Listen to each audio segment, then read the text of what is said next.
నమస్తే welcome to Ayushman భవ. Autism ADHD అంటే ఏంటి? పిల్లల్లో ఎటువంటి లక్షణాలు ఉంటే ఆటిజం అని గుర్తించాలి? ఆటిజం వంశపారంపర్యంగా వస్తుందా? డెవలప్మెంటల్ డిలే కూడా ఆటిజం లక్షణాల్లో ఒకటా? పిల్లల్లో ఆటిజం మరియు ADHD సమస్యలకు లేటెస్ట్ ట్రీట్మెంట్ మెథడ్స్ గురించి Ashoka child development centre physiotherapist early interventionist doctor Navitha Rahul Gulve గారు మనతో పాటు స్టూడియోలో ఉన్నారు. మరి వారిని అడిగి సలహాలు సూచనలు తెలుసుకుందాం. నమస్కారం అండి. సో మెయిన్ గా అంటే ఈ మధ్య కాలంలో ఆఫ్టర్ పాండమిక్ నుంచి మనం గమనించినట్లయితే పిల్లల్లో ఈ ఆటిజం కానీ ADHD కేసెస్ చాలా ఎక్కువగా ఉన్నాయి. So first of all explain చేయండి, what is ADHD, what is autism, వీటి మధ్య ఉన్నటువంటి ఆ డిఫరెన్స్ ఏంటి? ఆటిజం అండ్ ADHD రెండు సెన్సరీ ప్రాసెసింగ్ డిజార్డర్స్. దాన్ని మనం న్యూరో డెవలప్మెంటల్ డిజార్డర్స్ అంటాం. ఆటిజం చూసినట్లయితే కాంప్లెక్స్ న్యూరల్ డెవలప్మెంటల్ డిజార్డర్. అంటే ఏంటంటే వీళ్ళకి రిపిటేటివ్ బిహేవియర్ ఉంటుంది, ల్యాక్ ఆఫ్ సోషలైజేషన్ ఉంటుంది, ల్యాక్ ఆఫ్ స్పీచ్ అనేది ఉంటుంది. ఎస్పెషలీ 3 ఏరియాస్లో మనము పిల్లల్ని ల్యాక్ చూస్తాం అన్నట్టు. ఇది ఆటిజం లక్షణాలు ఉన్న పిల్లలు ఎక్కువ సిమ్టమ్స్ మ్యాచ్ అయ్యేది ఈ 3 ఏరియాస్లో. వరాజ్ ADHD కూడా neuro developmental disorder or sensory processing disorders అంటారు. బట్ వాళ్ళకి ఏంటంటే ఇంత రిపీటెడ్ బిహేవియర్ లేకపోవచ్చు, చాలా హైపర్ ఉంటారు, అటెన్షన్ ఉండదు. అంటే ఎస్పెషలీ మనం ADHD అనేది కొంచెం పేరెంట్స్ అనేది లేట్గా గమనిస్తారు. వరాజ్ చిల్డ్రన్ విత్ ఆటిజం పిల్లల్ని అనేది ఏంటంటే మనం 15 months నుంచి గమనించవచ్చు. అదే ADHD పిల్లలు అనుకోండి అబౌట్ 2 years. కొంతమంది పిల్లల్లోనే ఎర్లీగా డిటెక్ట్ చేయగలుగుతాం ADHD అనేది, ఎందుకంటే హైపర్ ఉన్నారు, స్పీచ్ డిలే కొద్ది గొప్ప ఉంటుంది. వరాజ్ చిల్డ్రన్ విత్ ఆటిజంలో ఏంటి అని అంటే 15 months తర్వాత ఏదైతే ప్రోగ్రెషన్ ఉండాలో అన్ని డొమైన్స్లో మనం డెవలప్మెంట్ అంటాంగా, సో పర్టికులర్ డొమైన్స్లో ఏదైతే డెవలప్మెంట్ ఉండాలో అది ల్యాక్ ఉంటుంది. ఎస్పెషల్లీ మనం ఏ డొమైన్స్లో వాళ్ళది ల్యాక్ చూడొచ్చు అంటే ఈ డొమైన్స్లో పర్టికులర్గా ల్యాక్ ఉంటే ఆటిజం లక్షణాలు ఉండొచ్చా అని చెప్పడానికి ఏ డొమైన్స్ మనం చూడాలంటే వాళ్ళ సోషలైజేషన్, నెక్స్ట్ వాళ్ళ స్పీచ్, తర్వాత వాళ్ళ కాగ్నిటివ్ అండ్ ప్లే, ఈ 3 ఇట్లాంటి ఎమోషన్ కూడా చూడొచ్చు. ఈ 5 దాంట్లో మనకి ఎక్కువ ప్రాబ్లం అనేది మనం ఫేస్ చేయాల్సి ఉంటుంది. వరాజ్ వాళ్ళ gross motor, fine motor 15 months వరకు బాగానే ఉంటుంది. But fine motor especially writing వరకే మనకు చిల్డ్రన్ విత్ ఆటిజం వాళ్ళతో ప్రాబ్లం అవుతుంది. ఫైన్ మోటార్లో కూడా కొన్ని థింగ్స్, ఇప్పుడు ఒకవేళ ఫైన్ మోటార్ అంటే మనకు పిన్సర్ గ్రాస్ ఫింగర్స్తో చేసేది ఉంటుంది. తినే ఐటమ్స్ స్టిక్కీ ఉంటే కనుక వాళ్ళు ముట్టుకోరు, అది సెన్సరీ ఇష్యూ. దాన్ని మాత్రమే మనం చూడగలుగుతాం. వరాజ్ పట్టుకోవడం, వెయిట్ లిఫ్ట్ చేయడం ఎవ్రీథింగ్ ఈజ్ ఫైన్ ఉంటుంది. స్పీచ్ ఏదైతే 15 months వరకు ఉంటుందో అంటే మమ్మీ, డాడీ, తాత, అత్త, బాయ్, హాయ్ ఏవైతే అన్నీ ఉంటారో అవి కూడా స్టాప్ అయిపోతాయి కొంతమందికి. అంటే కంప్లీట్గా జీరో స్పీచ్, మీనింగ్ఫుల్గా ఏం మాట్లాడరు. ఒక 2 years వచ్చినా కూడా మమ్మీని చూసి మమ్మీ అనడం, నాన్నని చూసి నాన్న అనడం, తాత, అమ్మమ్మ ఇట్లా ఏమి అనరు వాళ్ళు. చిల్డ్రన్ విత్ ADHD ఏంటంటే వాళ్ళకి కొద్ది గొప్ప స్పీచ్ ఉంటుంది. అంటే మనము అరే చాలా డిలే ఉన్నాడు బాబు అని చూడలేరు. ఎస్పెషల్లీ ADHD పిల్లలు మాత్రం 2 years తర్వాత తెలుస్తుంది, ఎందుకంటే ఒక దగ్గర కూర్చోరు, స్పీచ్ చాలా డిలే ఉంటుంది. చిల్డ్రన్ విత్ ఆటిజం వాళ్ళలో ఏంటంటే ఎక్కువలే అంటే ప్యారట్ లైక్ స్పీచ్ లాగా ఉంటుంది. తిన్నావా, బాగున్నావా అంటే సేమ్ క్వశ్చన్ అనేది రిపీట్ చేస్తారు. వరాజ్ ADHD వాళ్ళలో కొద్ది గొప్ప స్పీచ్ ఉంటుంది కానీ డిలే ఉండే అవకాశం ఉంటుంది. వీళ్ళు చాలా హైపర్ ఇంపల్సిటివ్ బిహేవియర్, అంటే ఒక దగ్గర కూర్చోకుండా ఇటు అటు తిరగడం. ఇంకా ఒకవేళ స్కూల్కి పంపిస్తే స్కూల్ నుంచి కంప్లైంట్స్, పేరెంట్ మీటింగ్కి. ఎడ్యుకేషన్ పరంగా తక్కువ ఉంటాయి కంప్లైంట్స్, వరాజ్ ఆల్రెడీ చాలా కంప్లైంట్స్ ఉంటుంది. ఇది ADHD అన్నట్టు. బట్ ఇద్దరికి సెన్సరీ ఇష్యూస్ ఉంటాయి, అది టాక్టైల్ అవ్వచ్చు, వెస్టిబులర్ అవ్వచ్చు, ప్రోప్రోసెప్షన్ అవ్వచ్చు. బట్ ADHDకి ఆటిజంకి ఏంటంటే చాలా మైన్యూట్ డిఫరెన్సియేషన్, చాలా వరకు సిమ్టమ్స్ అనేటివి చాలా మ్యాచ్ అవుతాయి. చిల్డ్రన్ విత్ ఆటిజం చూసుకున్నట్లయితే వాళ్ళు పాయింటింగ్ చేయరు. ఇప్పుడు ఏదైనా కావాలి అంటే పిల్లలు మనం 10 months 11 months నుంచి చూస్తే ఇట్లా పాయింటింగ్ చేస్తారు, ఎగ్జాక్ట్లీ ఇండెక్స్ ఫింగర్తోనే పాయింట్ చేస్తారు, అది నియర్ కానివ్వండి, ఫార్ కానివ్వండి. వరాజ్ చిల్డ్రన్ విత్ ADHD అనేది పాయింటింగ్ చేయరు, సారీ ఆటిజం పిల్లలు పాయింటింగ్ చేయరు, మన చెయ్యి తీసుకెళ్ళి ఆ వస్తువు మీద పడతారు. మెయిన్ సిమ్టమ్ వేరియేషన్ చూసుకున్నట్లయితే అది. సో మనం 15 months వచ్చినా కూడా బాబులో కానీ పాపలో కానీ పాయింటింగ్ లేదు అంటే డెఫినెట్గా అసెస్మెంట్ తీసుకుంటే మంచిది. అయితే మెయిన్గా ఈ ఆటిజం కానీ ADHDని కానీ ఫస్ట్ ఐడెంటిఫై చేయాల్సింది మీరు చెప్పిన కేసెస్లోనే అంటారా? ఒకవేళ ఆటిజంని కనుక డిటెక్ట్ చేయాలి అంటే ఎర్లీగా ఎప్పుడు పేరెంట్స్ అంటే ఆ అవేర్నెస్ కలిగి ఉండాలంటారు? 12 months తర్వాత ఆర్ 15 months తర్వాత డెఫినెట్గా చూడొచ్చు. అంతకుముందు ఏదైతే నేమ్ కాల్ రెస్పాండ్ ఉంటుందో 12 months బేబీకి బై లైక్ కన్నా, బుజ్జి, వాట్ ఎవర్ వాళ్ళు ముద్దు పేరుతో పిలుచుకున్నా వెంటనే టర్న్ ఐ కాంటాక్ట్ ఇస్తారు. Virus children with autism 15 months అయిన తర్వాత ఇంతకుముందు రెస్పాండ్ అయిన పిల్లలే 15 months తర్వాత నేమ్ కాల్కి రెస్పాండ్ అవ్వరు.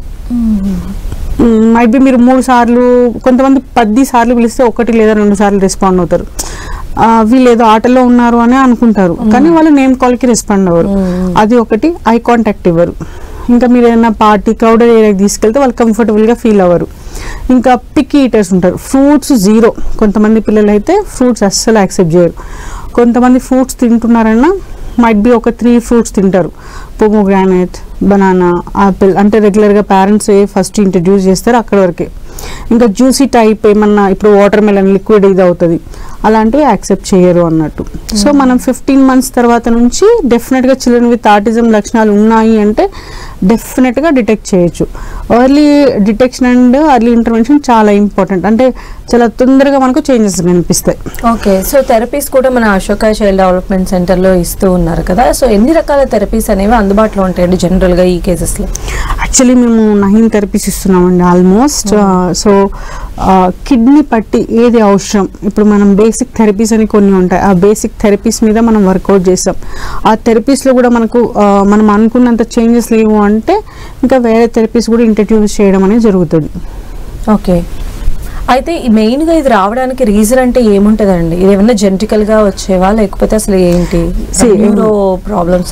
అన్నిటికీ క్వారీనే ఉంది, కానీ ఎగ్జాక్ట్గా ఎక్కడ దీనివల్లే వస్తుంది అన్నది లేదు. జెనెటిక్ కానివ్వండి, ఎంఆర్ఐ రిపోర్ట్స్ కానివ్వండి, వ్యాక్సినేషన్ కానివ్వండి, అన్ని క్వారీనే, కానీ దీనివల్ల ఇది వస్తుంది అని అయితే తెలియదు. ఆఫ్టర్ పాండమిక్ సిచ్యువేషన్ నుంచి మన ఇండియా సైడ్ కూడా చాలా ఎక్కువ అయిపోయినాయి కేసెస్. బిఫోర్ అంటే ఓన్లీ స్టేట్స్లో చూసేవాళ్ళం, యునైటెడ్ స్టేట్స్, వెస్ట్రన్ కంట్రీస్ అని చెప్పొచ్చు, అక్కడ ఎక్కువ ఉంటుండే. ఇప్పుడు ఆఫ్టర్ పాండమిక్ ఏంటంటే చాలా ఎక్కువ కేసెస్ మన దగ్గర కూడా నోటెడ్ అవుతున్నాయి. అయితే ఈ న్యూరోలాజికల్ సిమ్టమ్స్తో బాధపడేటువంటి ఆటిజం కిడ్స్ అనుకోండి, థెరపీస్ తీసుకున్న తర్వాత అంటే క్యూర్ అయ్యేటువంటి పర్సంటేజ్ ఎంతవరకు ఉండొచ్చు అనుకోవాలి? న్యూరో డెవలప్మెంటల్ డిజార్డర్ అనేది it's a disorder which is not in order. దాన్ని మనం ఎర్లీ ఇంటర్వెన్షన్ ఇచ్చిన కానీ థెరపీ చేసినా కానీ డెఫినెట్గా చేంజెస్ వచ్చే అవకాశం ఉంటుంది. బట్ ఏ ఏజ్లో మీరు డిటెక్ట్ చేశారు, ఎంత ఎర్లీగా మీరు ఇంటర్వెన్షన్ ఇప్పించారు, ఎంత కమిటెడ్గా చేశారనేది చాలా మేజర్ రోల్ అనేది ప్లే చేస్తుంది. ఇప్పుడు మీరు 15 monthsకి డౌట్ వచ్చింది, will come to the assessment part to అశోకకు వచ్చారు. అశోకలో మీరు అప్పటి నుంచి కనుక మీరు థెరపీ ప్లాన్ అవసరం అనుకుంటేనే మనం చెప్తాం ఈ థెరపీస్ అవసరము, లేదు అంటే typically growing child no need to worry అని. ఒకవేళ మీకు కన్సర్న్ డాక్టర్ ఎవరైతే మీరు మీట్ అయినారో, ఆయన అన్నారు ఆమె అన్నారు తీసుకోవాలని మీరు తీసుకుంటే 15 months బేబీని మనం చాలా తొందరగా మోల్డ్ చేయొచ్చు. సో చాలా తొందరగా వాళ్ళు నార్మల్ అయిపోతారు, నియర్ టు నార్మల్. వాళ్ళ 3 years ఏజ్ వచ్చేలోపు మనకి ఎక్కడ డౌట్ కూడా రాదు ఈయనకి చిన్నప్పుడు ఆటిజం లక్షణాలు ఉన్నాయి అని కూడా. 15 months నుంచి మీరు స్టార్ట్ చేస్తారు. 2.2కి స్టార్ట్ చేసినా కూడా చాలా వరకు 90% మనకు ఛాన్స్ ఉంది. వేరాజ్ 5 years, 6 years, 8, 9, 11 అనుకుంటే ప్రోగ్రెస్ అనేది ఏంటంటే ఎఫర్ట్స్ ఎక్కువ పెట్టాలి, ప్రోగ్రెస్ తక్కువ ఉంటుంది. అది. సో మనం ఎంత ఎర్లీగా మనం థెరపీ స్టార్ట్ చేసినట్లయితే అంత ఎర్లీగా చేంజెస్ అనేది చూడొచ్చు, వాళ్ళని చాలా వరకు నియర్ టు నార్మల్ వరకు పుష్ చేయొచ్చు. అయితే ఇప్పుడు మీరు చెప్పారనమాట, అంటే అసెస్మెంట్కి వచ్చినట్లయితే కిడ్ని బట్టి థెరపీస్ అనేవి సజెస్ట్ చేస్తారు అని చెప్పి. అంటే జనరల్గా ఈ థెరపీ సజెషన్ అనేది ఎలా ఉంటుంది అంటే ఒక్కొక్క కిడ్కి ఎన్ని థెరపీస్ అనేది రెగ్యులర్గా ఇవ్వాల్సి ఉంటుంది అంటారు? కొంతమందికి 3 అవసరం పడుతుంది, కొంతమందికి 6 అవసరం పడుతుంది, కొంతమందికి 7 to 9 థెరపీస్ అవసరం పడుతూ ఉంటుంది. సో చాలా మంది పిల్లలకి occupational therapy, speech, behaviour therapy, vision therapy, ఈ 4 థెరపీస్ చాలా అవసరం ఉంటుంది. ఎందుకంటే చిల్డ్రన్ విత్ ఆటిజం పిల్లలు ఐ కాంటాక్ట్ ఉండదు, ఫోకస్ ఉండదు, మనం ఏమైనా చూపిస్తున్నాము దూరంగా. ఇప్పుడు 10 months బేబీని మదర్ ల్యాప్లో తీసుకుని చందమామ చూడు, పక్షి చూడు, కార్, లారీ చూడు అంటే వీళ్ళు కంప్లీట్లీ మనతో పాటు అటెన్షన్ తీసుకుని అటువైపు చూస్తారు. వేరాస్ చిల్డ్రన్ విత్ ఆటిజం వాళ్ళు జాయింట్ అటెన్షన్ ఉండదు, ఫోకస్ ఉండదు, వాళ్ళకి విజన్ సీకింగ్ ఉంటుంది. అంటే మూవబుల్ ఆబ్జెక్ట్స్ కానీ లేదంటే ఆబ్జెక్ట్స్ని స్పిన్ చేయడం కానీ ఇష్టం ఉంటుంది. వాళ్ళకి మనం విజన్ థెరపీ ఇస్తాం. అంటే ఇట్లా కార్నర్కి చూస్తారు, వేళ్ళు తిప్పుకుంటారు, వాటర్ ట్యాప్ ఉంటుంది కదా దాని కింద చేయబెట్టి తీయడం, వాటర్ని ఎంజాయ్ చేస్తూ ఉంటారు, లేకపోతే ఈ గ్లాస్లో నుంచి ఆ గ్లాస్లోకి వాటర్ ఎక్స్చేంజ్ చేయడం, ఇవంతా చేస్తుంటారు. సో ఏంటంటే ఏదైనా మూవబుల్గా ఉంది అంటే they love to look at that, అందుకని విజన్ థెరపీ ఇస్తాము. ఇంకా speech, actually parents main concern speech ఉంటుంది. ఆయన ఇంట్లో ఎంత హైపర్గా ఉన్నా ఓకే మనకి ఇంట్లో ఆడుతున్నాడని అనుకుంటాం, కానీ దాన్ని హైపర్ యాక్టివ్గా కన్సిడర్ చేయరు, ఇంపల్సిటివిటీ ఉన్నా కూడా కన్సిడర్ చేయరు. వేరస్ స్పీచ్ మెయిన్ కన్సర్న్ ఉంటుంది. బట్ ఏంటంటే స్పీచ్ కంటే ముందు సెట్ చేయాల్సినవి చాలా ఉంటాయి. ఫస్ట్ అంటిల్ అన్లెస్ బేబీ కూర్చోకపోతే, అటెన్షన్ లేకపోతే ఇమిటేషన్ అనేది మనం వాళ్ళ దగ్గర నేర్పించలేం. ఇప్పుడు మనం ఏదైనా చూసి నేర్చుకుంటాం, కిడ్ కూడా చూసి నేర్చుకుంటారు చాలా వరకు. మనం ఆయన కూర్చోపెట్టుకొని అమ్మ తర్వాత అన్నం అనాలి, కావాలి అనాలి అని చెప్పాం, అన్నం కావాలి ఇట్లా వీన్ని నేర్చుకుంటూ ఉంటారు. సో ఆ ఫోకస్, అటెన్షన్ అనేది డెవలప్ చేయాలి. దాంతో ఏమవుతుందంటే కాంప్రహెన్షన్ లెవెల్ పెరుగుతుంది, దాన్ని రిసెప్టివ్ లాంగ్వేజ్ పెరుగుతుంది. సో రిసెప్టివ్ లాంగ్వేజ్ పెరిగినాక ఎక్స్ప్రెసివ్ లాంగ్వేజ్ పెరుగుతుంది. సో స్పీచ్ మెయిన్ కన్సర్న్గా పేరెంట్స్ ఫీల్ అవుతారు, బట్ అటెన్షన్ అనేది పెరగాలి, ఫోకస్ పెరగాలి. అంటే మనం ఏం చెప్తున్నామో దాని మీద అనేది వాళ్ళకి అవగాహన వచ్చినట్లయితే డెఫినెట్గా ఎక్స్ప్రెసివ్ లాంగ్వేజ్ పెరుగుతుంది. సో దానికి సంబంధించి స్పీచ్ ఉంటుంది. మళ్ళీ దీంట్లో కొంతమంది పిల్లలు ఏంటంటే వెజిటేటివ్ స్కిల్స్ ఎఫెక్ట్ అవుతాయి. వెజిటేటివ్ స్కిల్స్ అంటే బ్లో చేయలేరు. ఇప్పుడు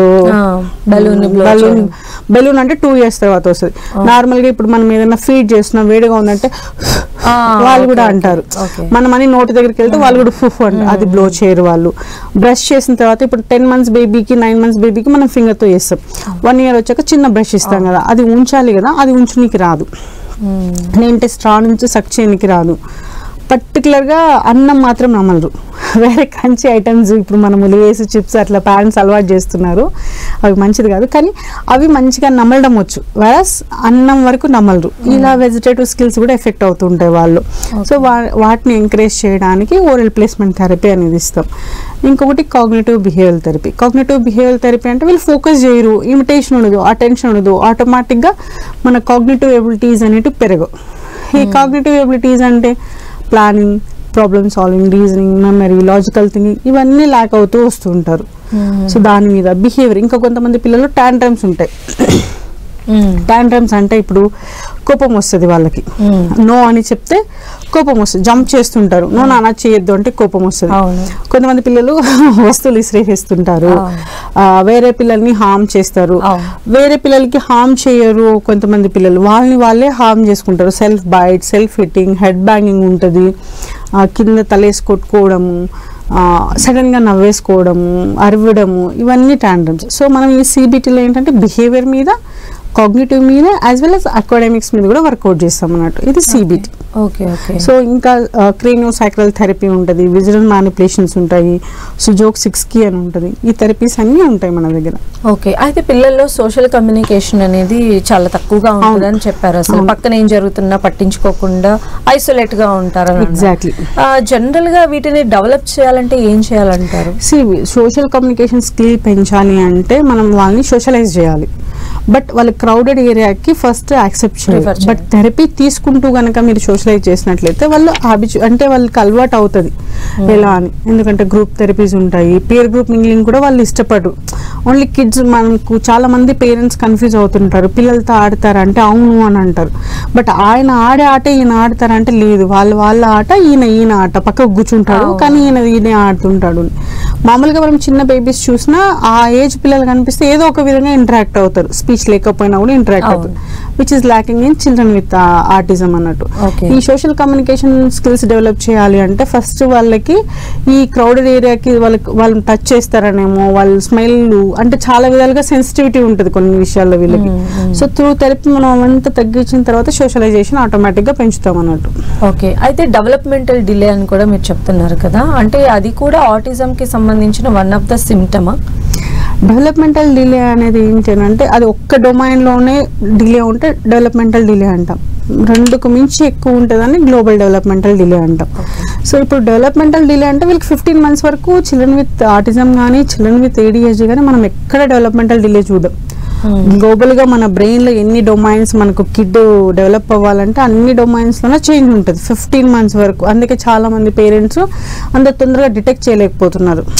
అమ్మ అన్నాడు, బాయ్ అన్నాడు, ఎందుకో మాట్లాడట్లేదు, నేను ఇంటరాక్ట్ అవ్వట్లేదు, నేను బిజీ ఉన్నా, నేను వర్క్ స్టార్ట్ చేసిన, సోషలైజేషన్ లేదు, స్క్రీన్ టైం అయింది అందుకే ఆయన స్పీచ్ బంద్ చేసినారు అని అనుకుంటాం. కానీ 12 months కూడా మనం ఏం నేర్పించాం. 8 months వచ్చింది నాన్న బాబుల్ చేయి, 1 year అయింది నాన్న నడుచు అని మనం చెప్పాం. బై డిఫాల్ట్ మైల్ స్టోన్స్ అనేది అటెండ్ అవుతుంటారు. 12 months తర్వాత ఏంటంటే మమ్మీ డాడీ చుట్టుపక్కల ఉన్న వాళ్ళని చూసి నేర్చుకుంటూ ఉంటారు, ఇంకా అది ల్యాక్ అవుతుంది. సో అది చూసి నేర్చుకోవాలి అని అంటే అక్కడ డిలే అయిందంటే ఇమ్మీడియట్ గా కనుక మనం రెస్పాండ్ అయితే మాత్రం చాలా బాగుంటుంది. అయితే ఇందాక మీరు చెప్పారు ఆ పిల్లలకి అంటే క్రంచీగా ఉన్న ఐటమ్స్ తినడానికి ఇష్టపడతారు కానీ సాఫ్ట్ ఫుడ్ అయిన రైస్ తినడానికి కూడా ఇష్టపడరు అని చెప్పి. అండ్ అంటే ఏంటండి వాళ్ళకి ఏమైనా ఫుడ్ రిస్ట్రిక్షన్స్ లాంటివి ఏమన్నా జనరల్ గా ఉంటాయా ఈ పిల్లలకి సంబంధించి? కొంతమంది పిక్కీ ఈటర్స్ ఉంటారు, సాఫ్ట్ టెక్స్చర్స్ యాక్సెప్ట్ చేయరు. కొంతమంది అన్ని టెక్స్చర్స్ తింటారు with the food they bless. కొంతమంది చాలా అన్ని మమ్మీ ఏం ఫీడ్ చేసినా తింటారు. కొంతమంది స్పెసిఫికేషన్ అంటే మనం అనుకుంటాం, పేరెంట్స్ అనుకుంటారు ఈ కిడ్కి ఆటిజం అన్నారు, ఆ కిడ్కి ఆటిజమే అన్నారు, రెండు ఒకటే ఉన్నాయి, డెవలప్మెంట్ డిఫరెన్సియేషన్ ఎందుకు వస్తుంది, వీళ్ళైతే ఫాస్ట్ ఉంది మాది స్లో ఉంది అని అనుకుంటారు. But every kid is unique. ఆయన చాలా ఫుడ్ అనేది తీసుకోవచ్చు, వీళ్ళు తీసుకోకపోవచ్చు. ఆయనకి వెజిటేటివ్ స్కిల్స్ ఎఫెక్ట్ అయ్యి ఉండొచ్చు, ఉండకపోవచ్చు, ఈయనకి అయ్యి ఉంటాయి. సో డిఫరెన్సియేషన్ చాలా ఉంటుంది. సో పిక్కీ ఈటర్స్ అంటే ఏంటంటే సాఫ్ట్ టెక్స్చర్ ఏది ఉన్నా వాళ్ళు తినరు. అంతెందుకు వాళ్ళు బ్రష్ కూడా కోఆపరేట్ చేయరు, హెయిర్ కట్ కోఆపరేట్ చేయరు, నెయిల్ కట్ కోఆపరేట్ చేయరు, హెయిర్ ఆయిల్ ఒప్పుకోరు, హెయిర్ వాష్కి ఒప్పుకోరు. ఒకవేళ వాటర్ తాగినప్పుడు ఇక్కడ వాటర్ పడితే టీషర్ట్ పైన టీషర్ట్ ఉంచుకోరు, తీసేసేయాలి. ఇంకా డిస్కంఫర్ట్ ఫీల్ ఇప్పుడు ఫుల్ హ్యాండ్స్ ఉంది, ఫుల్ ఉండదు, వేసుకోరు, కంఫర్ట్ ఫీల్ అవ్వరు వాళ్ళు. కొంతమంది పిల్లలు టైట్ క్లోత్స్ వేసుకుంటానంటారు. కొంతమంది మన నైట్ వేర్ బనియన్ క్లాత్ టీషర్ట్స్ ఉన్నాయి కదా పిల్లలకి నైట్ వేర్, అవే వేసుకుంటానంటారు. ఎక్కడికి వెళ్ళినా, పార్టీకి వెళ్ళినా, ఎక్కడికి వెళ్ళినా. జనరల్ గా మనం పార్టీ వేర్ అంటే ట్రెడిషనల్ వేర్ అట్లా చేస్తాం కదా, అవి యాక్సెప్ట్ చేయరు, వాళ్ళు ఏడుస్తారు. కొంతమంది పిల్లలు ఇంకా దాంట్లో స్పెసిఫికేషన్ ఉంటుంది, colour red, yellow, blue, green ఇవైతేనే వేసుకుంటాను అంటారు. మీరు తడిపి పెట్టినా అదే వేసుకుంటా అంటారు కొంతమంది పిల్లలు. సో చాలా అంటే ఒక్కొక్క కిడ్ ఒక్కొక్క యూనిక్ గా ఉంటారు. అయితే ఒకవేళ ఇప్పుడు 15 months టైంలో మనం డిటెక్ట్ చేసామనుకోండి, ఆ టైంలో అంటే బాబు ఎంత లాగ్ ఉన్నాడు, దాన్ని ఎంత ఎర్లీగా కవర్ చేయొచ్చు అంటే ఏం చెప్తారు? చాలా ఎర్లీగా కవర్ 5 years కిడ్ కి ఉండాల్సినవి, బట్ 2.5 ఏజ్ లోనే అతని మైండ్ సెట్ స్ట్రక్ అయిపోయింది అనుకోండి. ఫర్ ఎగ్జాంపుల్ మనం థెరపీస్ ఇప్పిస్తూ ఉన్నాం, ఆ 2.5 years ని కవర్ చేయడానికి అవుతుందా? అవుతుంది, లేదా ఆ గ్యాప్ అలానే సస్టైన్ అవుతుంది? లేదు, అవుతుంది. కొంతమంది పిల్లల్లో చాలా తక్కువ డెవలప్మెంట్ చూసాం. చాలా తక్కువ మంది పిల్లలు, కొంతమంది పిల్లలు ఏంటంటే మనం 9 months థెరపీతో వాళ్ళు 1 year 2 years డెవలప్మెంట్ కూడా గ్రాప్ చేయగలుగుతారు. అసలు ఫస్ట్ 3 months లోగా ఉన్న నెక్స్ట్ 6th month నుంచి వాళ్ళు పిక్ చేయగలుగుతారు. కొంతమంది అంటే ఇప్పుడు చాలా తక్కువ సిమ్టమ్స్ ఉన్నాయి, చాలా ఫాస్ట్గా రికవర్ అయిపోతారు అని చెప్పలేం. చాలా సివియర్ ఆటిజం సిమ్టమ్స్ ఉన్నాయి, స్లో ఉంటారని కూడా చెప్పలేం. వాళ్ళకి కరెక్ట్గా థెరపీ నడుస్తూ అంటే ఎట్లా అంటే ఇట్స్ ఎ 2-way. మనం ఎట్లా చేస్తున్నామో పేరెంట్ కూడా అదే వేళ చేసినట్లయితే డెఫినెట్గా చేంజెస్ వస్తాయి. ఎందుకంటే థెరపిస్ట్ ఎంత వర్కౌట్ చేస్తున్నారు, మిగతా డైట్ ఫాలో అవడం. ఇప్పుడు చూడండి పేరెంట్స్తో ఆల్మోస్ట్ ఆయన నిద్ర, థెరపీ టైం అంతా వదిలేసిన 7 hours కిడ్ ఉంటారు వాళ్ళు. ఆ 7 hours కూడా వాళ్ళు డిజైన్ చేసుకొని ఆయనని బాగా ఎంగేజ్ చేసినట్లయితే చాలా తొందరగా మనం చేంజెస్ చూడగలం. ఎందుకంటే డైట్ ఉంటుంది, థెరపీ ఉంటుంది, పేరెంట్స్ ఎంగేజ్ చేస్తున్నారు. సో ఆయనకి ఎక్కడ ఫ్రీ టైం కూడా ఎక్కువ మనం ఫ్రీ స్పేస్ ఇవ్వట్లేదు. బ్రెయిన్ అనేది డెవలప్ అవుతూ ఉంటుంది, ఎందుకంటే ఎక్స్పోజర్ దొరుకుతుంది, అటెన్షన్ కి ఇమిటేషన్ కావాల్సిన ఫెసిలిటేట్ చేస్తున్నాం మనం. దాన్ని మనం ఫెసిలిటేట్ చేసినప్పుడు డెఫినెట్లీ చేంజ్ వస్తుంది బ్రెయిన్ కి. ఇప్పుడు మనకి ఇంగ్లీష్ రాదనుకోండి, ఫర్ ఎగ్జాంపుల్ వేరే other language any Tamil, Malayalam, Marathi ఏది రాకపోయినా మనం ఎక్స్పోజ్ చేస్తున్న కొద్దీ will learn the things. So ఏది రాదని విషయం కాదు, మనం ఎంత ఎక్స్పోజ్ అయి నేర్చుకుంటున్నాం అనేది ఇంపార్టెంట్. సో పేరెంట్స్ కూడా, థెరపిస్ట్ కూడా వర్కౌట్ చేసి మనం చేసినట్లయితే మీరు చెప్పినారు కదా 2.5 years బాబు కానీ 2.5 years లాగా ఉన్నాడు, 2.5 మనం అచీవ్ చేయొచ్చు అంటే డెఫినెట్గా అచీవ్ చేయొచ్చు. కానీ ఆయన సిమ్టమ్స్, ఆయన గ్రాస్పింగ్, పేరెంట్, థెరపిస్ట్ ఇవన్నీ ప్లేస్ చేస్తాయి రోల్. అలానే అసలు ఈ మధ్య కాలంలో ఈ కేసెస్ ఎక్కువ అయిపోవడానికి కారణం ఏంటంటే మీరు ఏం చెప్తారండి యాజ్ ఎ థెరపిస్ట్? యాక్చువల్లీ ఈ మధ్య కాలంలో దేనికి అవుతుంది అంటే నేను ఇంతకు ముందు చెప్పాను, రీసెర్చ్ అయితే ఇప్పుడు యాక్చువల్లీ మనకి 1970s 60s నుంచి ప్రాబ్లం ఉన్న ఆఫ్టర్ కోవిడ్ చాలా ఎక్కువైంది. మరి అది మొబైల్సా, లేకపోతే మనం అంత టైం స్పెండ్ చేయలేకపోతున్నామా, మన లైఫ్ స్టైలా, మనం బికాస్ ఇప్పుడు ఇంతకుముందు అంటే 10 వరకు పడుకునే వాళ్ళు పెద్దవాళ్ళు, 8 వరకు పడుకునే వాళ్ళు, ఫుడ్ అన్ని వేరే వేరే ఉన్నాయి. ఇప్పుడు మొత్తం లైఫ్ స్టైల్ మారిపోయింది. లైఫ్ స్టైల్ అన్ని క్వారీని మైట్ బి అది అయ్యి ఉండొచ్చు, బట్ వీఆర్ నాట్ ష్యూర్ అది మొబైల్ వలన, న్యూక్లియర్ ఫ్యామిలీ వలన, లేకపోతే దేని వల్ల వస్తుంది అన్నది మాత్రం అయితే తెలియదు ఇప్పటి వరకు. ఓకే, సో జనరేషన్ చేంజెస్ తో పాటు ఇలాంటివి కూడా మనం ఇప్పుడు ఫేస్ చేయాల్సి వస్తుంది, ఎక్కువ ఫేస్ చేయగలుగుతున్నాం. యాక్చువల్లీ ఇప్పుడు ఇంతకు ముందు ఏంటంటే లక్షల్లో 1-2 ఉంటే ఇప్పుడు 10 మందిలో కూడా చూస్తున్నాం. అవునవును. కాలర్ ఉన్నారండి, రవికిరణ్ గారు. రవికిరణ్ గారు, హలో రవికిరణ్ గారు, మేడం చెప్పండి. చెప్పండి మీ సమస్య చెప్పండి. నా పేరు రవికిరణ్ మేడం. మా బాబుకి 5 years madam. Okay. Hyper active అని చెప్తున్నారు. 2 years నుంచి ట్రీట్మెంట్ తీసుకుంటున్నాం, థెరపీస్ తీసుకుంటున్నాము. హలో, వింటున్నాం చెప్పండి. Okay madam. రీసెంట్ గానే కొద్దిగా ఒక 1 month నుంచి లైట్ గా వాయిస్ అయితే వస్తుంది మ్యామ్. ఓకే. బట్ మీరు చెప్పేది క్లారిటీగా లేదు. ఓకే. స్పీచ్ థెరపీ నెక్స్ట్ వచ్చేసరికి బ్రెయిన్ కి సంబంధించి టెస్ట్లు ఏవో చెప్తున్నారు మేడం. దానికన్నా మెడిసిన్స్ కూడా ఉంటాయా? DNA టెస్ట్ చేయించమన్నారు. ఓకే. సో టెస్ట్లు మెడికేషన్ పరంగా ఏంటి అసలు వాళ్ళకి ఒక వే ఉంటుందా అని అడుగుతుంది. మెడికేషన్ అయితే మనం అయితే సజెస్ట్ చేయట్లేదు, because we don't know the cause దేనివల్ల వస్తుంది అని. సో ఇప్పుడు 5 years బాబు 2 years నుంచి థెరపీస్ ఇప్పిస్తున్నారు. ఇంకా స్పీచ్ రాలేదు అంటే ఆయనకి ఆక్యుపేషనల్ థెరపీ, స్పీచ్ థెరపీ ఎక్కువ ఇంకా ల్యాక్ అవుతున్నాం. So proper assessment and proper therapies తీసుకుంటే మనం పుష్ చేయొచ్చు. కానీ ముందు కంటే ఇప్పుడు స్పీచ్ నైట్ టైంలో వస్తుంది, ఏదో అటర్ చేస్తున్నారు, బ్యాబిల్ చేస్తున్నారు అని అంటున్నారు కదా. సో దాన్ని మనం మీనింగ్ఫుల్ గా కన్వర్ట్ చేయాలి. థెరపీస్ అయితే కంటిన్యూ చేయాల్సి ఉంటుంది. ఓకే. నెక్స్ట్ కాలర్ ఉన్నారండి. హలో. ఓకే. సో చెప్పండి నవిత గారు, అంటే మనం ఇప్పుడు థెరపీస్ ఇప్పిస్తూ ఉన్నారు కదా, అంటే ఆల్మోస్ట్ అంటే ఎన్ని సంవత్సరాలు డ్యూరేషన్ అనేది ఏమన్నా దీనికి ఉంటుందంటారా? అది child develop chronological age, development age. Chronological age అంటే వాళ్ళ ఫిజికల్ ఏజ్. ఆ ఫిజికల్ ఏజ్ కి వాళ్ళ డెవలప్మెంట్ ఏజ్ కి ఎంత గ్యాప్ ఉంది. ఆ గ్యాప్ లో కూడా మనం ఇచ్చిన థెరపీస్ తో ఆయన ఎంత రెస్పాండ్ అవుతున్నాడు, ఎంత గ్రాప్ చేయగలుగుతున్నాడు. వీళ్ళు ఏంటంటే స్పెసిఫికేషన్ ఉంటుంది, ఇక్కడ నేర్చుకుంటే ఇక్కడ వరకే అప్లై చేయాలన్న కాన్సెప్ట్ ఉంటుంది, జనరలైజేషన్ ఉండదు. కొంతమంది పిల్లలు థెరపీ సెంటర్లో థెరపిస్ట్ దగ్గర మాట్లాడతారు. ఇక్కడ ఎవరినాన్న అంటే అమ్మ, డాడీ, తాత అంటారు. అక్కడ వెళ్ళి రియల్ ఫేస్ చూసాక మాట్లాడరు. ఇక్కడ బాబిల్ చేస్తాడు, అక్కడ చేయరు. ఇక్కడ సక్ చేస్తాడు, ఇక్కడ బ్లో చేస్తాడు, స్పిట్ చేస్తారు, అక్కడ చేయరు, అమ్మ దగ్గర చేయరు. ఇప్పుడు ఫర్ ఎగ్జాంపుల్ కాగ్నిటివ్ బిహేవియర్ థెరపీలో మనం అకాడమిక్స్ అనుకున్నాం, మెయిన్ ఎస్పెషల్లీ వాళ్ళకి పట్టుకోవడానికి రాదు. అట్లీస్ట్ స్క్రిబుల్ చేయడానికి కూడా మమ్మీ ప్రాంప్ట్ చేయాలి అని అంటాం. మమ్మీ ఇక్కడ పట్టుకోవాలి, మమ్మీ ఇక్కడ పట్టుకుంటేనే నేను స్క్రిబుల్ చేస్తాను, లేదా సమ్ క్యాట్ ఇక్కడ పట్టుకుంటాను. థెరపిస్ట్ దగ్గర పెన్సిల్ ఇచ్చి నాన్న రాయాలంటే ఆయనంతట ఆయన ప్రాంప్ట్ లేకుండా కూడా చేస్తారు. కొంతమంది పిల్లలు అలా ఉంటారు. సో వాళ్ళ గ్రాస్పింగ్ అనేది ఎలా ఉంది, ఎలా రెస్పాండ్ అవుతున్నారు అని. కొంతమంది పిల్లలు 9 months కి చాలా 15 months కి తీసుకున్నారు అనుకోండి, 1 year లో డెఫినెట్ గా మాక్సిమం 95% చాలా వరకు నియర్ టు నార్మల్ అయిపోతారు. 2.2 చేసుకున్నా కూడా 1.5 year.